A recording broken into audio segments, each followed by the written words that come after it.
paulatina la reforma en los días de paternidad, que el horizonte esté claro. El horizonte es la igualdad.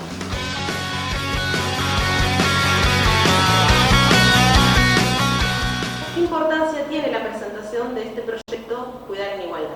Y es un poco la propuesta de solución a esa desigualdad en los cuidados que viene desde hace siglos, pero que se dio puntualmente en la pandemia.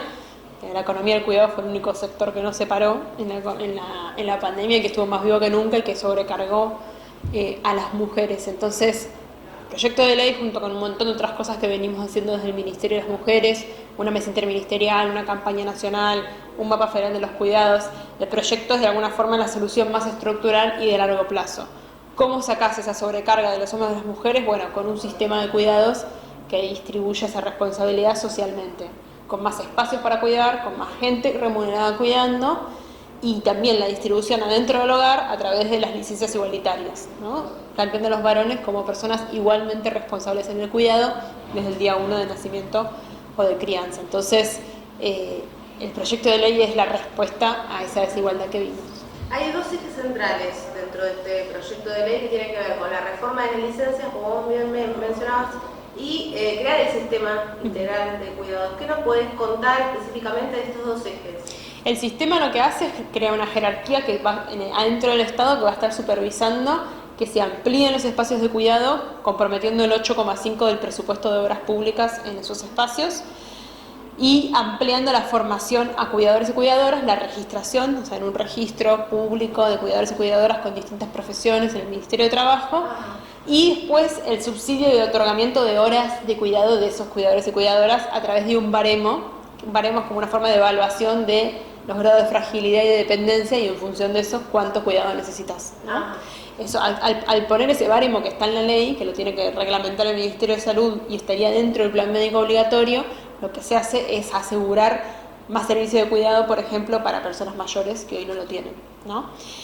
También lo que se plantea es que ese sistema tiene que trabajar, en el caso de la discapacidad, acompañar una vida independiente de las personas con discapacidad, ¿no? Asistencia para eso, y en la primera infancia, sobre todo, ampliar lo que es 0 a 3 años, que hoy todavía es muy baja la cobertura pública de espacios públicos. Y después en el ámbito comunitario, que hay un montón de espacios comunitarios de cuidado, se plantea primero ir registrando esos espacios, y segundo, que cuando el Estado les transfiera ingresos, se los transfiera también para salarios de las cuidadoras comunitarias. Así que es bastante integral la parte del sistema. Y de licencias, básicamente lo que hacemos es reconocer a todos los tipos de familias y a todos los tipos de trabajadores y trabajadoras. Pasamos a hablar de personas gestantes y no gestantes para incluir a las familias diversas. Pasamos a una licencia de paternidad de 2 días a una de 15, que va creciendo de 15 a 90 días en 8 años. Esto es para asegurar un cambio cultural, un cambio organizacional. Y pasamos a financiar esa licencia por parte de la Seguridad Social, al igual que maternidad, y a hacerla obligatoria, igual que maternidad. Entonces, es un camino paulatino en el que decimos, ustedes varones son igualmente responsables. Creamos la licencia por adopción, y además hacemos para monotributistas y autónomos que no tenían nada hasta el día de hoy, una licencia de un salario mínimo vital y móvil por el mismo tiempo que la ley de contrato de trabajo, y además esto incluye monotributistas sociales, así que es una forma de asegurar un camino para tener una licencia para las personas que están en la informalidad. Así que eso nos permite incluir por primera vez a 2 millones de personas en el régimen de licencias. ¿Por primera vez? Sí. Por primera vez, y las personas que ya tenían licencia, trabajadores en relación de dependencia, ¿cuánto universo más o menos? 6 millones de personas, entre ley de contrato de trabajo, empleo público nacional, que también se extiende, casas particulares registradas, que también se extiende, y régimen agrario. De hecho, lo que hacemos para casas particulares es decir que si la trabajadora gana por debajo del salario mínimo vital y móvil, que le pasa muchas veces la trabajadora tiene muchos empleadores y solo uno lo registró. Sí. Y cuando se va de licencia solo tiene el salario de reemplazo de este trabajador. Lo que nosotros hacemos es decir, si tu licencia es de 4.000 pesos, el Estado como mínimo siempre te va a dar el salario mínimo vital y móvil. O sea que vas a tener como mínimo, en este caso, 38.000, ¿no? Para asegurar en un sector muy vulnerado un piso de ingresos importante. Bueno, vos recién me mencionabas que hay un montón de iniciativas que se están trabajando en el marco de los cuidados, y esta ley como viene a coronar un trabajo que vienen realizando desde la Mesa Interministerial de Mujeres, ¿no? El mapa federal de cuidados, que me parece que tiene mucha injerencia, ¿no? En este registro que se se viene implementando. Bueno, ¿cómo fue todo ese proceso de elaboración que no habrá sido nada fácil? No, fue un trabajo de casi 2 años. El otro día alguien me ponía en Twitter, ay, ¿cuánto tiempo para un proyecto? Y la verdad que cuando las cosas se hacen participativas llevan tiempo, sobre todo porque una cosa es que un grupo selecto de Twitter conozca de qué son los cuidados y otra cosa es que el país entero hable del tema, ¿no? Y en el territorio, la verdad que de este tema se habla en otros términos, aparece de otra forma, entonces hubo que recorrer, hubo que conversar, hubo que escuchar, hubo una comisión redactora que escribió la primera parte del proyecto, que escuchó a todos los sectores, sindicatos, cámaras, organizaciones de la niñez, de la discapacidad, las personas mayores, organizaciones feministas, de todo. El mapa federal, que hoy lo pueden encontrar en internet, pueden poner mapa federal del cuidado y pueden fijarse cerca de su casa todos los lugares de cuidado que hay, que se cruza con la encuesta nacional de uso del tiempo, que trabajamos con INDEC y que está por publicar los resultados finales, ¿no? Los preliminares muestran una tasa de participación muy alta, pero falta todavía más, y muestran obviamente una desigualdad de género. Y después, bueno, la mesa interministerial que hicimos mucho en la pandemia, muchas acciones como de reorganizar los cuidados en la pandemia, permitir que, por ejemplo, se pudieran trasladar las personas que cuidaban a una persona con discapacidad, que los hogares monomarentales pudieran ir con los chicos a los comercios, cosas que son en realidad evidentes, pero como el cuidado está tan invisibilizado, a veces quienes diseñan y reordenan la política pública no lo tienen incorporado. Y además yo creo que todo este tándem de cosas y puntualmente el proyecto de ley también va a incidir en la situación de los hogares monomarentales, que hoy tienen, primero por primera vez están nombrados en la ley esos hogares, así de esta forma, marentales, porque son mayoría mujeres, pero además hoy ocurre que tenemos un código civil de avanzada en materia de cuota de alimentos, ¿no? De asegurar la misma calidad de vida para el niño que la que tiene el padre, etcétera. Pero en la práctica no ocurre, hay una gran distancia. Y lo que hay es varones muy poco involucrados en el cuidado, que además cuando se separan de ese hogar pierden completa noción incluso de los gastos de cuidar. Pero hay muchas veces que las mujeres los están estafando, ¿no? Y eso es porque no tienen ni idea del tiempo y la plata que implica cuidar.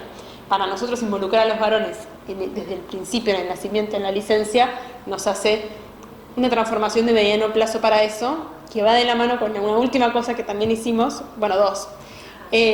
Por un lado, la reglamentación del 179, que nosotros teníamos un artículo en la ley de contrato de trabajo que decía que las empresas, según la cantidad de mujeres, tenían que poner espacio de cuidado para los niños. Nunca se reglamentó, pero en el fondo decía cuidar es una responsabilidad solo las mujeres llegan con una mochila de cuidado al trabajo.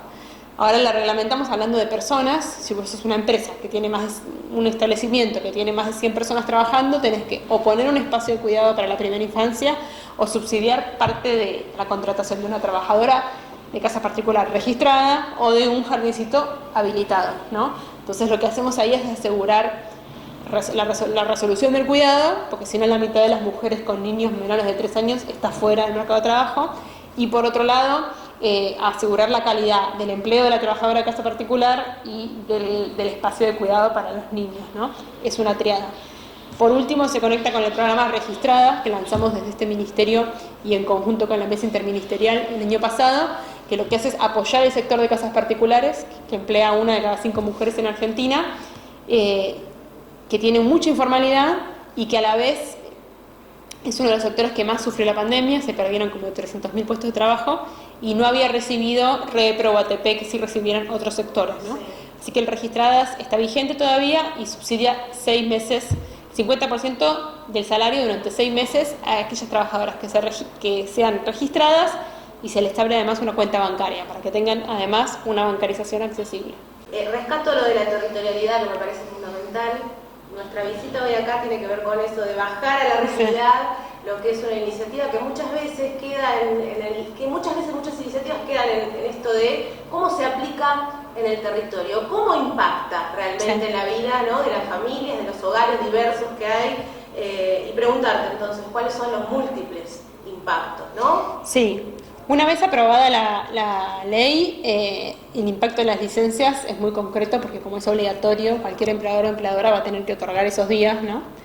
Y después en relación al sistema, una vez que existen esos espacios, baja un poco, ¿no?, la responsabilidad que hay en las familias, pero también baja la discriminación laboral que sufrimos las mujeres, que aunque no tengamos cuidado a cargo, ya la sociedad espera que lo tengamos. Entonces, la brecha salarial está explicada en parte por la brecha en los cuidados, y en la medida en que un empleador encuentra que una trabajadora y un trabajador tienen la misma probabilidad de irse a cuidar, de tomarse una licencia, entonces bajan los incentivos a contratarlo a él por sobre ella, que es lo que pasa hoy, ¿no? Así que es como hoy hay un círculo vicioso entre lo que pasa en las casas, lo que pasa en el mercado de trabajo y lo que después termina decidiendo la pareja o reproduce la sociedad.